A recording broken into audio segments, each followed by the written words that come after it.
Hey everybody, welcome back to BK's Bullets. Today we're talking Avengers Age of Ultron in our March to Infinity War.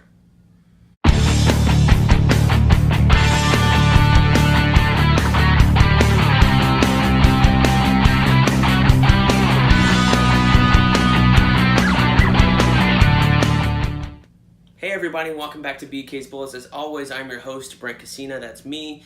Today we're talking Ultron in Avengers, The Age of Ultron. This is the second Avengers movie. This came out in May 2015, directed by Joss Whedon, I think also written by him. And this is it's not a controversial movie, it's just, I think people were really disappointed it was not better than the first Avengers. So it's kind of considered, it's not the worst Marvel movie, definitely not there. I think Thor: The Dark World's still the worst Marvel movie. That movie we talked about, it's totally forgettable. You can kind of watch it, but it's not that important. This movie is kind of cool, though. I really like it. You have one villain throughout the entire thing, pretty much not from the start, but 20 minutes in, Ultron is there. You kind of figure out what his plan is, and you follow him the rest of the movie. I think this movie still has that same problem as the first Avengers movie. It's that it's just a little bit too long. But I think they solve it a little bit because you're not waiting for the Avengers to get together like you were in that first movie. So, who's coming back for the Avengers? Everybody is back. Thor, Iron Man, Black Widow, Hulk, Hawkeye, and did I say Captain America? Captain America. We've also got appearances by War Machine and Falcon, and the Vision is in this movie. He is an Avenger. And then we kind of have like some other villains for half the movie with Quicksilver and Scarlet Witch. So they are created. We saw them created at the end of Winter Soldier in like the post-credit scene. Somehow the Mind Stone from Loki's scepter helped Hydra make these superpowered beings. It's not explained. It's not really that important. You just need to know that they're there. And because of the stone, I guess. Maybe that will be wrapped up or explained in Infinity War in a few weeks. So, we saw that, the movie starts out, big action scene. The entire Avengers are taking down these Hydra bases following the events of Captain America: The Winter Soldier, when we learned that Hydra was still in existence, and they're just kicking ass. And we learned about something called the Iron Legion, which Iron Man has, which is like the peacekeeping robots. And I think they're kind of drawn out of all the Iron Man suits at the end of Iron Man 3 getting destroyed. He realized he didn't need a bunch of suits. He probably realized he needed a bunch of the same suits to keep the peace or something like that. So they're kind of like the police guys saying, hey, everybody back up, stay away, warning, warning, for your own safety, stay away. So that's cool. We'll learn about them, not a whole lot more, but one of those guys somehow does, or Ultron infects that one and starts talking with them and stuff like that. So what happens? They get the base, they encounter Quicksilver and Scarlet Witch and kind of get their ass kicked, and then they go back to America. Oh no, they get the scepter. They don't get their butt kicked. I'm sorry, that's later on. But they are successful. They retrieve Loki's scepter from there. Tony Stark wants to study it. He's basically got like 3 days to do it before Thor goes and takes it back to Asgard with the Tesseract.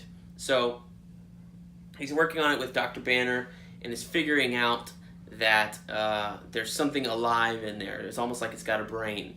So it's kind of unclear whether the Soul Stone or the Mind Stone here gives birth to Ultron, and that something from the stone is then transferred into this computer program, or the stone alters the Ultron computer program to be menacing and evil and things like that. So anyway, during the party, Ultron pseudo kills Jarvis and then takes over one of the peacekeeping robots that got kind of messed up, so he looks a little scary. He has the no strings on me line, stuff like that, and all hell breaks loose after that.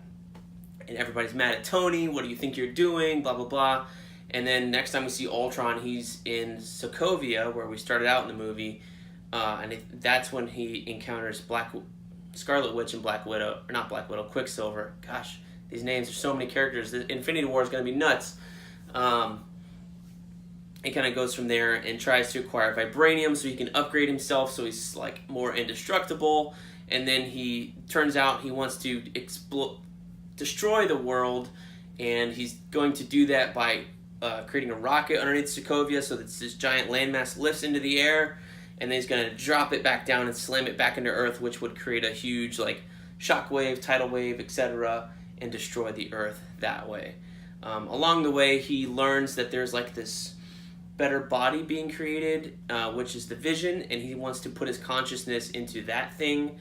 And the Avengers stop him. It's not quite explained where this thing came from, this like weird Vision body. But anyway, Tony takes Jarvis, sticks it in the Vision body, and then it's uploading. Then it stops. Quicksilver stops it. And then what else happens? I think Thor comes in at the very end. So this thing's like half Ultron, three-quarters Jarvis, and then Thor comes in with his hammer out of nowhere and electrocutes the thing, and boom, the Vision pops out, purple and naked. The Vision says, "I'm here." He's got the Mind Stone on his forehead, and he's just there. And he's like, "I'm a hero. I'm going to help you." They're a little unsure of him, and then he picks up Thor's hammer, and everybody's like, "Whoa." And Thor's like, "He's worthy. He's cool." They do battle with Ultron. Quicksilver gets killed and done away with very quickly. And, Vision is actually the one that destroys Ultron in the end. So that's that. So in the comics, Vision is actually a creation of Ultron. Ultron was created in the comic books now by Hank Pym, who we're going to meet in the next movie, Ant-Man. And he was kind of created for the same purpose, went bad, went evil, and then Ultron creates the Vision, builds his body himself, and programs his consciousness with, I think it's Hank Pym's brain patterns and stuff like that.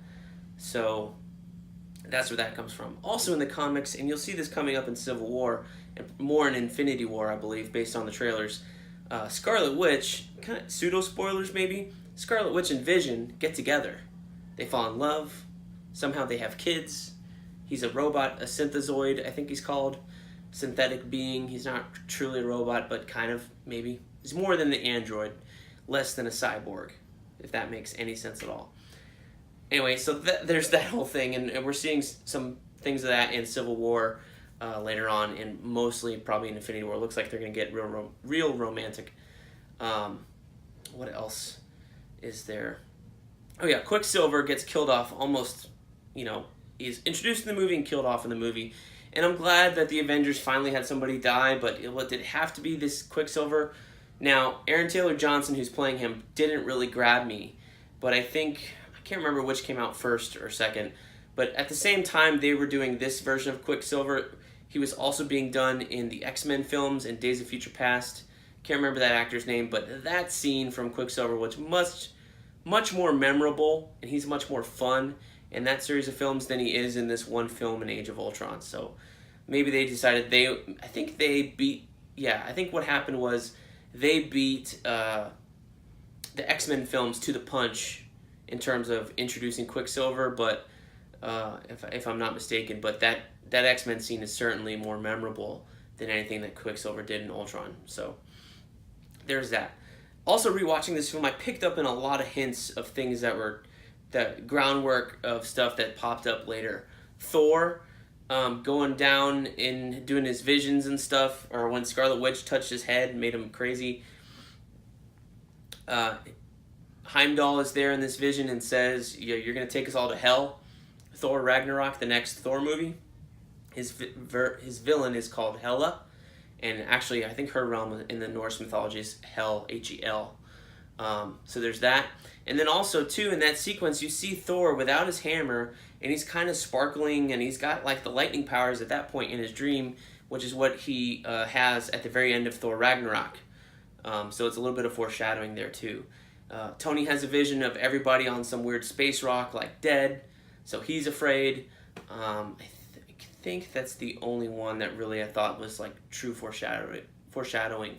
But those sequences of them laying the groundwork for things to come, and this line at the end of the movie where Thor leaves and says, someone called Thanos or someone called whoever is trying to, get these Infinity Stones together It really came out of left field, but Joss Whedon apparently left Marvel or left the team, was upset, said, I don't want to work for you guys again, based off all these weird like future sequences and stuff like that. And it kind of shows they don't really fit into the movie, but it's not quite as bad as like Iron Man 2 was in terms of setup.